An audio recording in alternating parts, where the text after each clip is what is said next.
back a long time ago, when I was in college at ACU, they had on Wednesday nights, they had a service that was called Peak of the Week.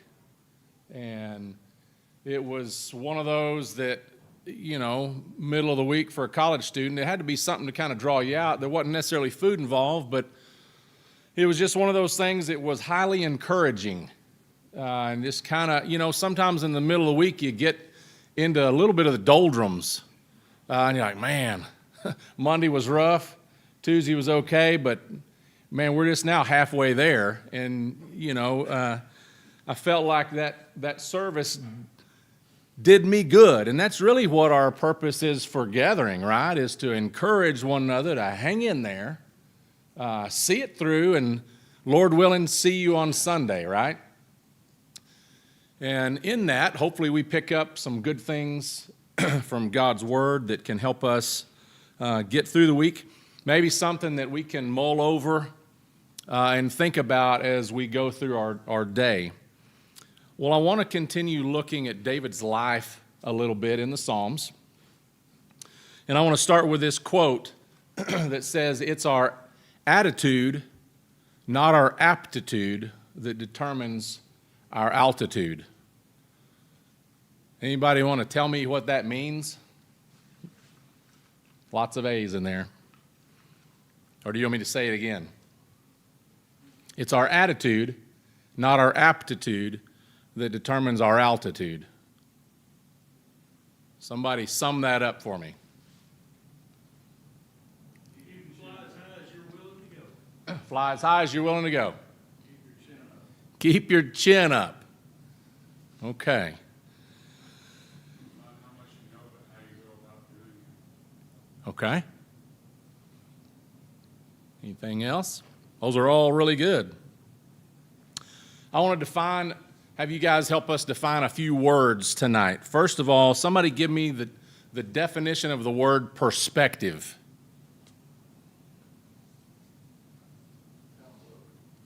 Outlook. Good, that's my next word. Somebody give me a definition of the word outlook.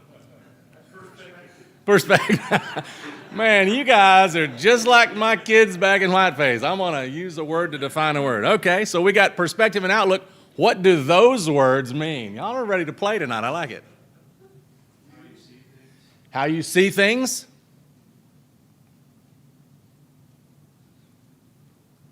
Anybody else? So there's a couple of ways of how you can see things. There's a couple of different perspectives. There's a couple of different outlooks. What are they? Your knowledge. Okay. It can sure help frame that. Experience can frame that. Whether you're positive or negative. Whether I'm positive or negative. Those are big ones.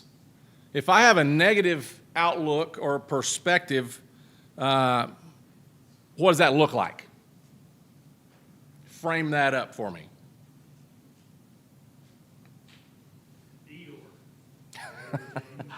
Okay. Glass is half empty.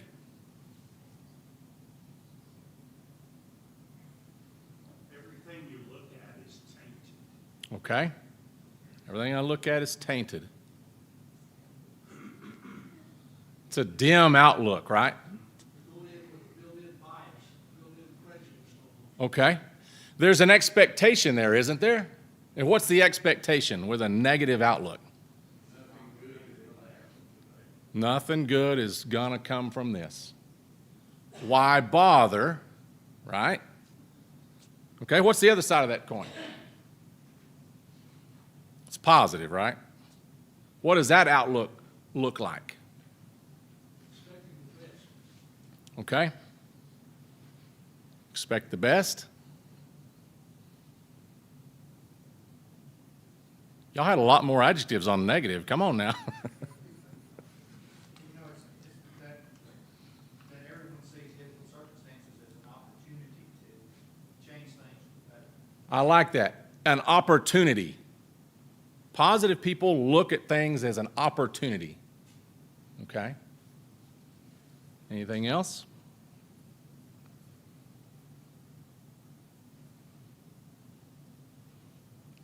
Okay. how do those definitions, the positive and the negative, outlook and perspective, how do those definitions impact hope?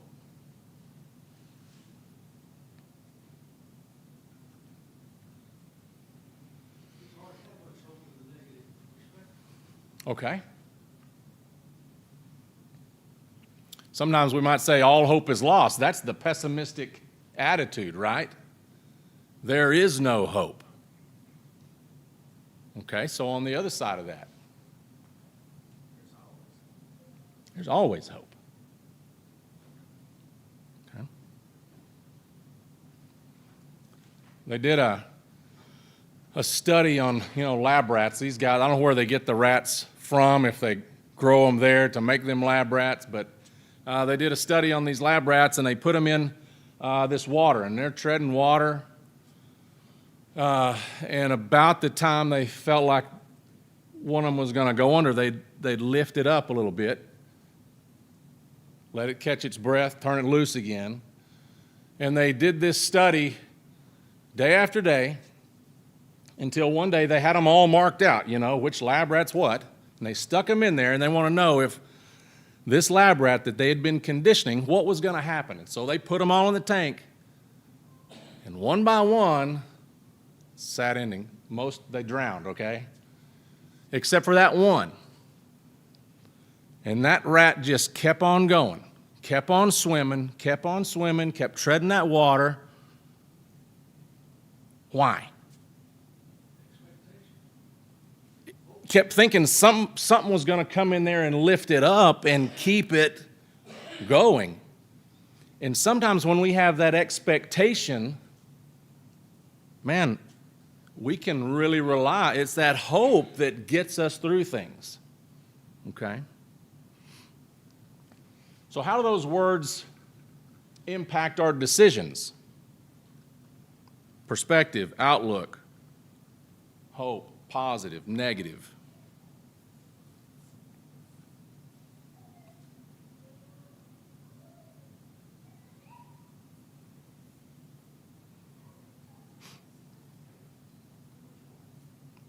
Do we go forward or stay stationary?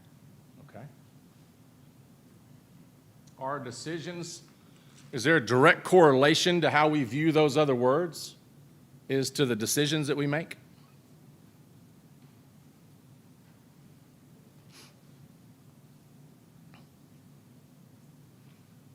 I want to turn to Psalm 34 tonight. That's where we're going to spend our time. And just kind of work our way through this.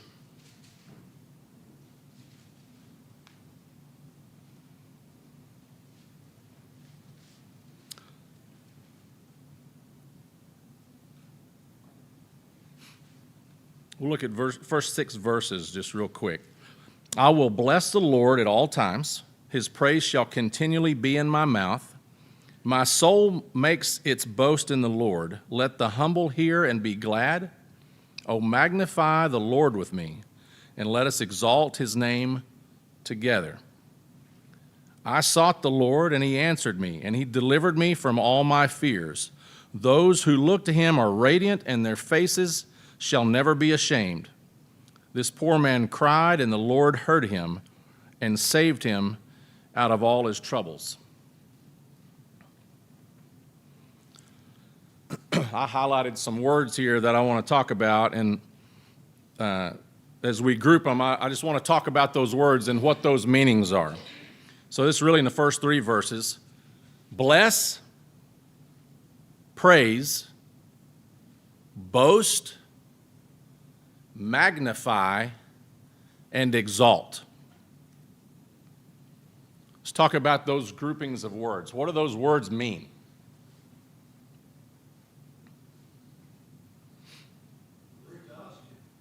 Say again? Very positive. They're all positive words.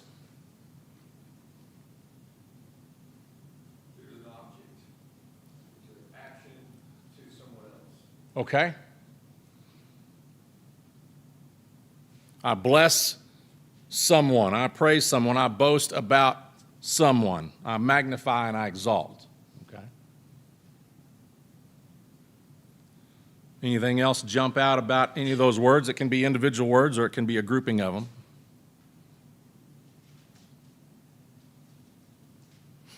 I think they lift up, Okay? and I think they lift up the giver and the receiver. Okay. They can be multi-directional words. Okay?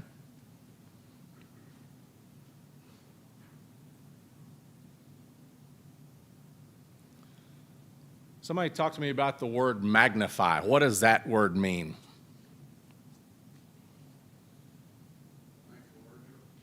To make larger. More important.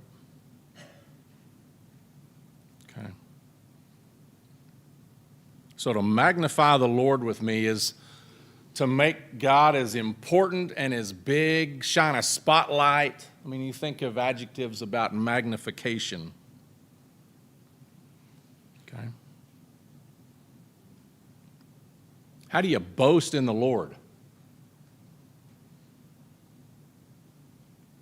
He did this, he did that, he, not me, not I, not us, he. Parents and grandparents get this word, right? Especially grandparents. Man, they do, because they want to tell you all about that grandkid and how great they are. Parents, maybe not so much because they're trying to keep their thumb on them, just a touch. My kids, when they go to Kristen's parents, it was always the land of yes. Man, anything and everything, these kids are the greatest, and they're going to tell everybody they come in contact with, they're going to announce, these are my grandkids, aren't they awesome? And, the other people are like, sure, whatever. But there's that boasting about the greatness of that. Okay. Any other thoughts about that grouping before we move on to the next ones? You can't boast and be quiet. Okay. Can't keep it in. The receiver does receive something the person speaking does have to receive a blessing in doing these things, but that's not where the focus is. The focus is on the Lord, the object of all these words. It's not self-focused at all. Sometimes the more I pour into that, the more I get back in return, but that's not the purpose of it. Okay?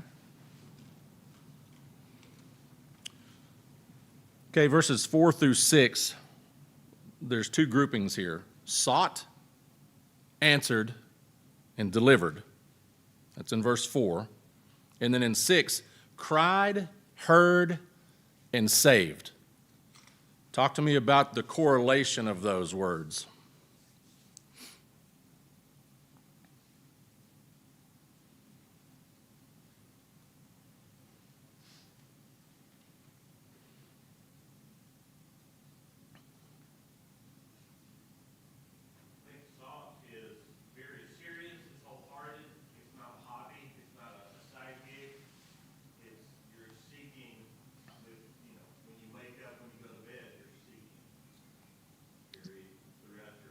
A level of seriousness there, right? Okay? It's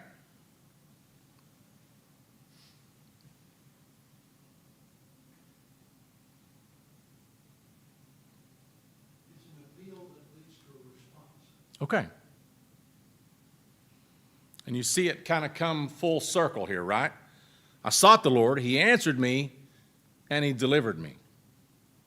And those three go together with a level of seriousness. God, I need you. I'm trying to figure something out here, and I'm going to lay this out. And God answered, not only answered,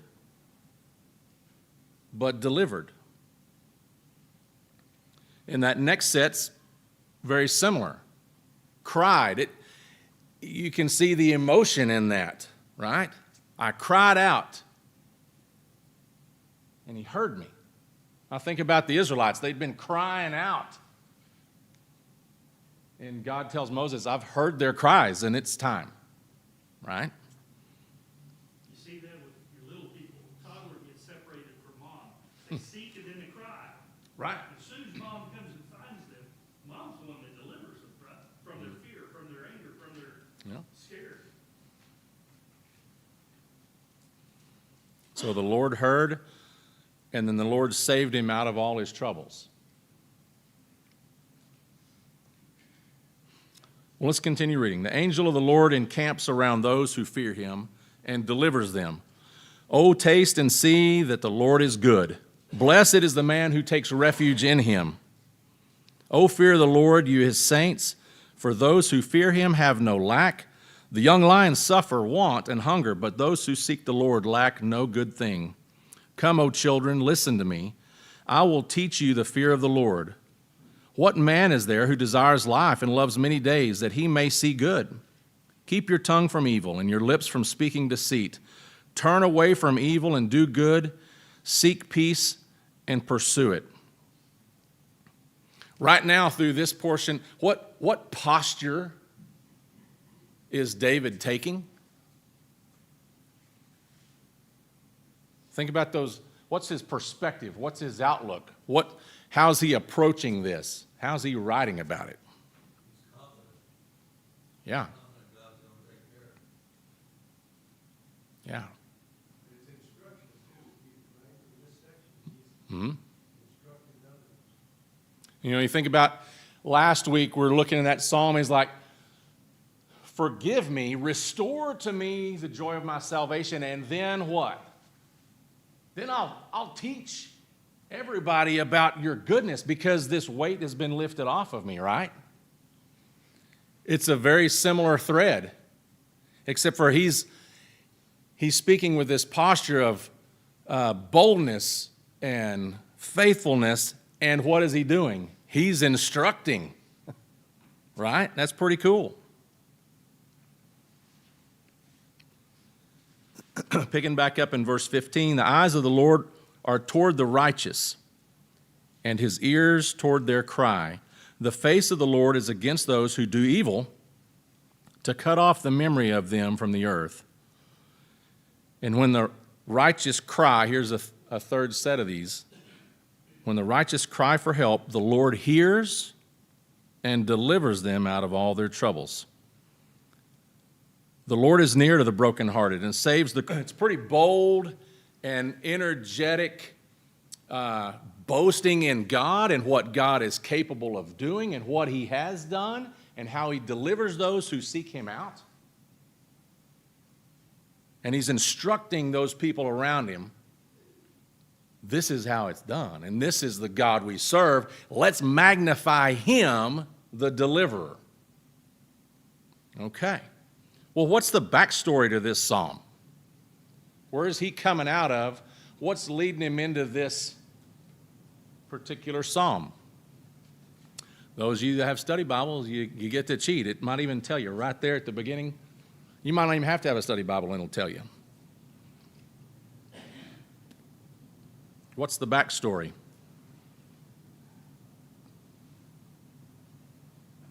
You can turn over to 1 Samuel 21, 10 through 15, and we can kind of get a quick glimpse of that.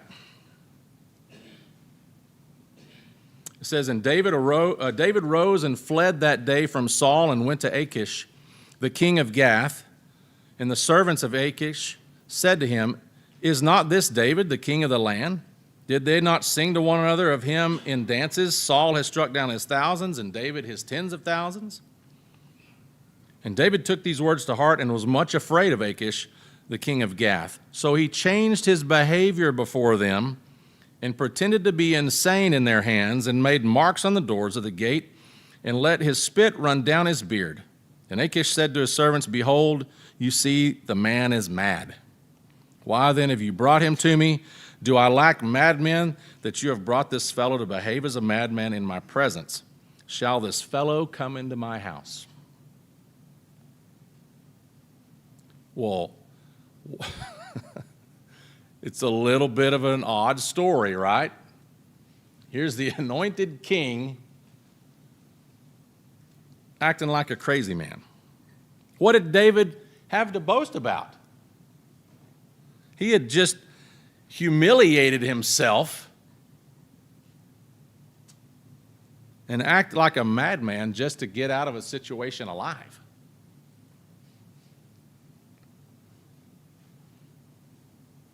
What's there to boast about?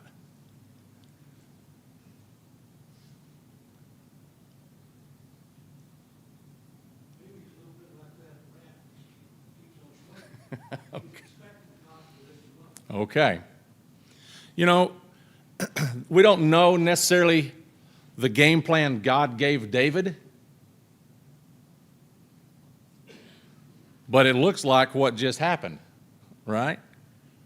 David walks out of Gath alive. He can't be but overwhelmed by God's goodness, and he feels this utter joy about being delivered. Now, it was a humiliating deliverance, right? There wasn't any prideful thing in David walking out going, yeah, man, I'm the king. Look at me. I was drooling down my beard and scratching on the walls and howling at the moon and whatever that looked like. God used that as a tool to deliver him. And he says that in the first few verses. I will bless the Lord at all times. His praise will always be on my lips. I will boast in the Lord. The humble will hear and be glad. In other words, you couldn't stop him from praising God. When you're boasting, you can't keep quiet about it, right? It's a crazy deliverance story. Anybody have any crazy God deliverance stories in your life? Where you had something extremely unexpected and you're like, never in 1,000 years could I dream up that kind of a deliverance. But we read about them in the Old Testament a lot, right? Hey, you got too many men, get in, guess what? Get rid of a bunch. Hey, let's walk around some walls, and then on the seventh day, they're all going to fall down, right? It seems like crazy deliverance stories are kind of part of the trend. And here David is celebrating it. And we see that that this psalm is really a good reminder that praise is a choice. It's an outlook, right? It's not based upon circumstances. It's a decision. If it was based upon circumstances, David might have been like, okay, that's not funny. Yeah, you got me out, but no, I'm not going to praise you for that one. It's not dependent on circumstances. And so here we have a pretty good example of how we should respond during times of deliverance. And the interesting thing is, he's being delivered out of trouble. Well, that's kind of where we're all delivered out of, right? When hard times happen, when sin's in our life, when things aren't going right, that's the deliverance from tough stuff. As we talked about last week about restoring unto me the joy of my salvation, we see this text as having that joy and that vigor and that energy and that God is awesome response. And he's sitting there and he's explaining to his men that are with him, this is praiseworthy. Because you got to imagine that the people that are with David are sitting there going, man, I don't know about this guy. Am I going to follow him? Am I not going to follow him? He's howling at the moon. He's drooling all over himself. He's acting crazy. And David's saying, yeah, let's praise God for the deliverance.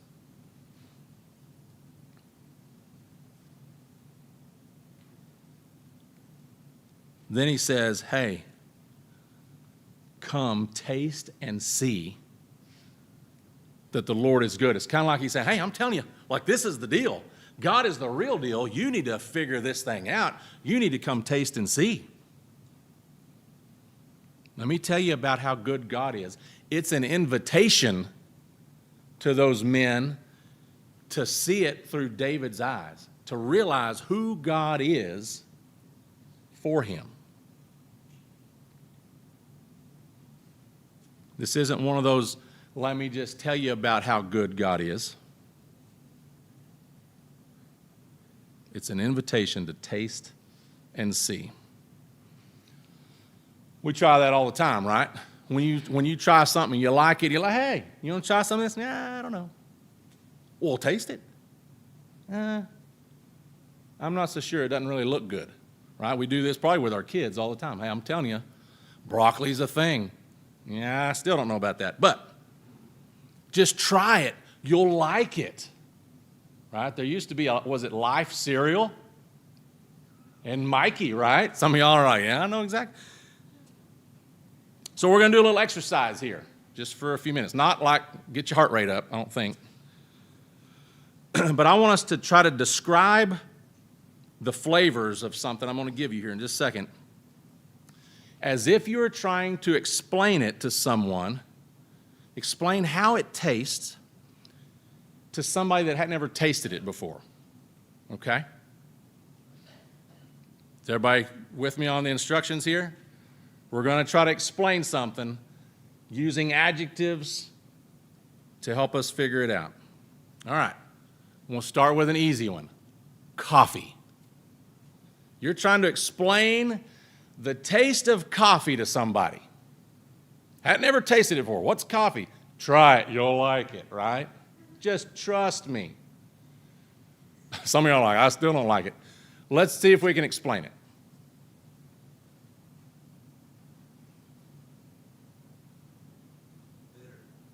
Bitter. Okay. I'm with you.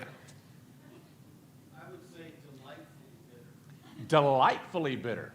Not if it's roasted right. Not. Okay. Isn't that in two baristas? Yeah. Has notes of apricot and licorice. Okay. That's what they run on the It's, you kind of have to think a little bit, like, well, I don't know. How would I explain that to somebody, right?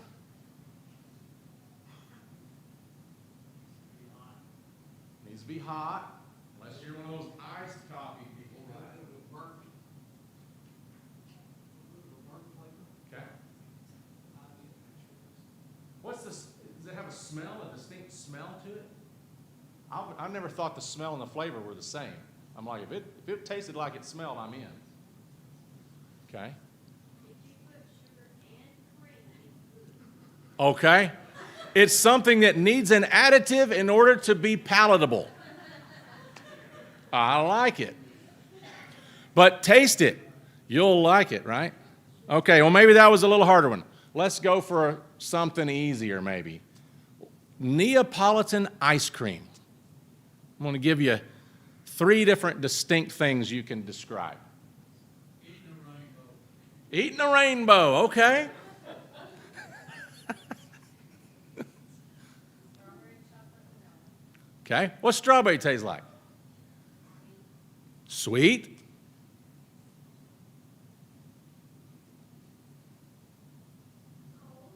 Cold. Fruity. Okay.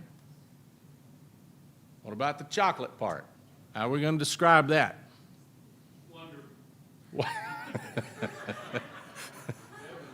Heavenly. Let's go to Brahms right now, right? Tastes like happiness. Okay. And then there's those 2 other flavors in this. Okay. Then you got vanilla.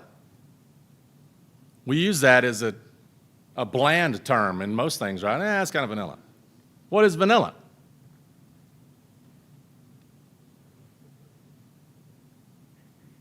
But ice cream, go ahead. The best part. But overall, you might say creamy, cold, sweet, savory. Right? You've got those essence of different things coming through that make it like tasting a rainbow. You put them all together, poof. Okay? It's a little harder to explain than it is just say, just try it. Take my word for it, right? But when you think about it, when we try to describe a flavor to somebody and provide as many descriptive words as you can possibly come up with, it's really not going to make any sense until what? Until you taste it. And that's the thing kind of about God. It's what David is saying here. I can boast in who he is. I can tell you all about God, but you need to taste it for yourself. And then you'll understand. Then you'll get it. Because until that time, you have no idea what it tastes like. You can have all the descriptions in the world, and it just doesn't do service to it, right? And what David's trying to say is, God is going to be your favorite flavor. Gary? When William was here, one time he used a definition, and it was something along the lines of mutual juxtaposition of maximal muscle surfacing, something like that. It was a kiss. You can describe it in those terms as long as you want to. It ain't the same. A little clinical on that side, isn't it? Okay. Yeah, it's the same concept. The same concept. God will be your favorite flavor. You just got to try it, though. It's kind of like when we raise kids, we're telling them about God and we're praying about God and we're putting them in the path of people that know God. And then they go to college and they've got to figure out how to do what? Stand on their own faith. They got to taste it for themselves, not experience it through their parents. Right? And that's the follow-through. Hopefully, as parents, we've done everything to make them say, yes, that's my flavor. Jason, Yes, sir? I think it's interesting in Psalm 119 that we know so well about God's word described by him as how sweet his words are in my mouth, Mm-hmm. as sweet as honey. Mm-hmm. I identify with that. Yeah. And Jonathan, it brightened his eyes when he was about to pass out. Exactly. And being a diabetic, if I need a jump start, when my blood sugar's crashing, that'll do it, a spoonful of that. And his word is referenced like that on several occasions. It describes the taste that Mm-hmm. he knew people would understand. Yeah.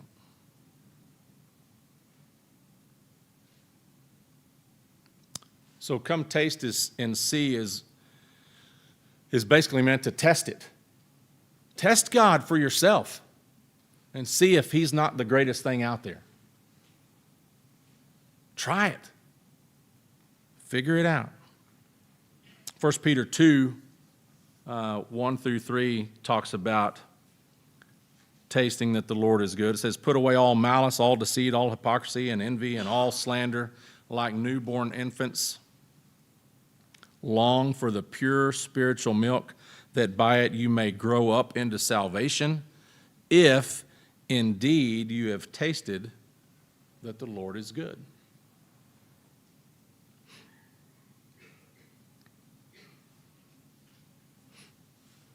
Jesus references eating, take, this is my body, drink, this is my blood, taste, be a part of who I am.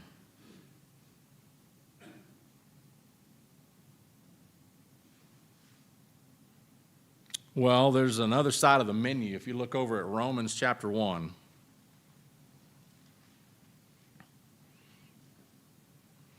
We got David saying, hey, this is the good side right here. Taste and see that the Lord is good. Man, he's going to be your favorite flavor. But just as there's that optimist, there's that pessimist, right? There's always two sides to the coin. So in verse 22 and following, it says, claiming to be wise, they became fools and exchanged the glory of the immortal God for images resembling mortal man, and birds and animals and creeping things. Therefore God gave them up in their lust. Some versions say desires, some versions say cravings of their hearts, to impurity, to dishonoring their bodies among themselves, because they exchanged the truth about God for a lie, and worshiped and served the creature rather than the Creator, who is blessed forever. So there's really two things, two flavor strands out there, right? God's, and it's good. Taste and see that God is good. The other side of that is the cravings of the world. And when we talk about dietary things, we know that there are things that are good for us, and then sometimes we have those cravings for things that I've never craved a carrot. I've never craved broccoli. I've never craved anything healthy. Right? What do we crave? Sonic's getting hit after this, aren't they? We crave things that really aren't good for us. Right?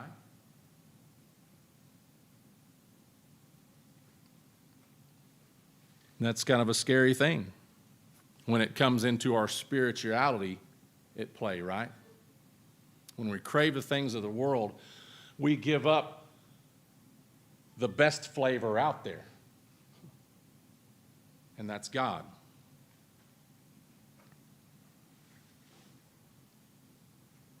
Thoughts about that?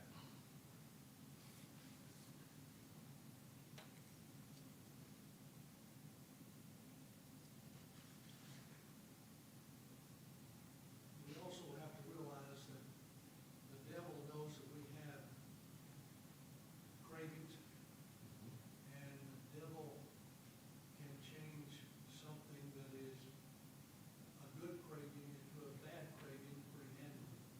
He did with Eve in the garden. She saw that the fruit was good and pleasing to the eye. It was a good thing, but it wasn't for her.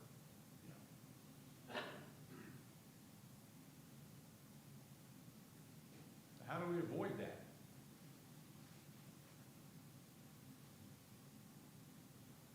I think if we're seeking the right things, then we're less distracted by the wrong things. And we see that in Psalm 34, because the first three verses, David is just giving this praise to God, blessing God, boasting on God, and then the very next thing he says is, I sought the Lord and answered. He delivered me from all my fears. But we didn't see that in the story, right? We went back and read the story. Mm-hmm. It's a way of life. It's his heart and the attitude of his heart. It's how he's living every day. He's praising God, blessing God, and that sets him on the right path so that he's less likely to be tempted by it. Okay.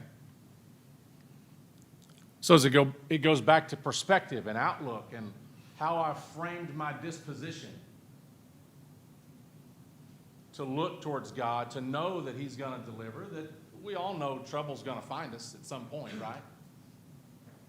And when it does, not if it does, when it does, how are we going to approach that? Yeah.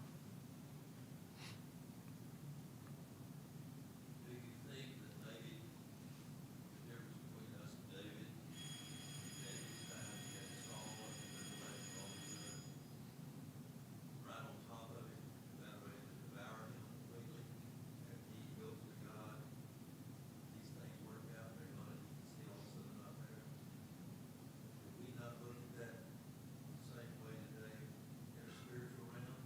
Or can it be that we, something happens and we get back and think, I got my that. So we don't give God the credit, so he was there, so we know that we're not involved in the spiritual aspect of everything going on. I think so. It's real easy to think, "Whew, I survived it." and we don't necessarily understand or stop to give praise and acknowledge, that was deliverance, right? And maybe that's the busyness of this life, but yeah, for David, when everything's bearing in on him, there's nowhere, he's got one source to turn to. I guess he could have tried to form an alliance with somebody else or do some of that off the cuff, but that's really not who he was. That's not where his perspective was at. His perspective was in God, and his trust was in God. Verse 14, it says, turn away from evil and do good, seek peace and pursue it. And we talked about that word pursue last week. Seek peace and pursue it. Where has peace come from in David's eyes? Where is peace?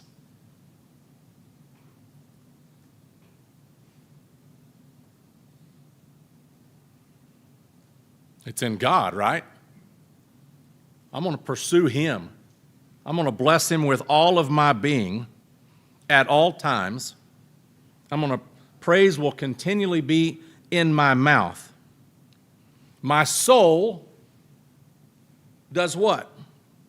It makes its boast in the Lord. So you see that God has permeated his every being. There's only one direction to go, and that's to God.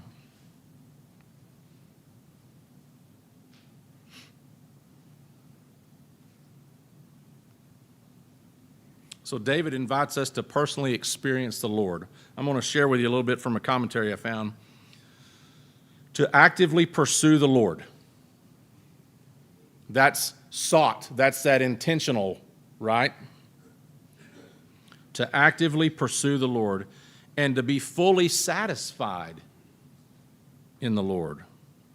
David makes a guarantee. It's a guarantee he feels confident in making, not only because of his own personal experiences, but also because of God's consistent promises.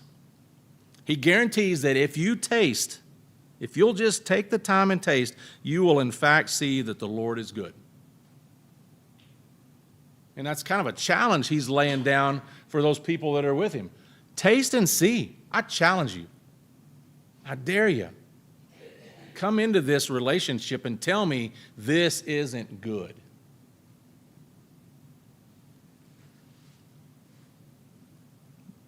And this is the part of the commentary I want to share with you. If a person will stop feasting on junk and instead feast on the Lord, he'll certainly discover that there is nothing more satisfying than Jesus. The truth is, those who trust God to satisfy the longing of their hearts will be fully satisfied. But sometimes we kind of hang on to a little bit of that, right? To fully trust means what?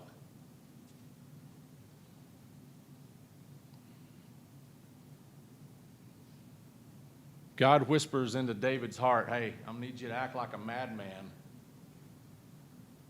Trust me on this. Go scratch and claw, drool all over yourself, act like a crazy person. If you don't fully trust in that plan, what? Remember how Paul got out of the city of Damascus? He was let down in a basket over the wall. What do you think he thought? I just turned my life over to Jesus, and now I'm running for my life, and they're letting me down over the wall in a basket. See that? Yeah. And when you think about those stories, they had to be all in. And if they weren't all in, where did that leave them? We need to wrap it up. Practice praise daily, even when struggling. The next time something hits you square between the eyes, are you looking at it as an optimist, full of hope? I can't wait to see the way God delivers me through this. Or is it, whew, am I going to survive it when I get out of it? You know? But share your stories of deliverance Those are the important ones. I think about Joshua when he gathers them all up. He's just been given the keys of the kingdom, right? And he reminds all those people, do not forget. And he tells them, hey, write it down. Put it on your foreheads. Put it on your doorposts. Talk about it when you sit down, when you get up, when you go out. That sounds like a pretty all-inclusive thing. Do not forget what the Lord has done for you. And David comes right out of this turmoil, and he's not going to forget. He's going to lay it down immediately. Okay? I want to pray, and then the evening will be yours. Father, we're just thankful for the opportunity to come and look into your word. I'm thankful for the Psalms and the way they inspire us, the way they encourage us, the way they lift us up, the way they help us navigate the difficulties of life. And Lord, we stop to praise you for that. I'm thankful for the life of David and that it was written down for us to learn from.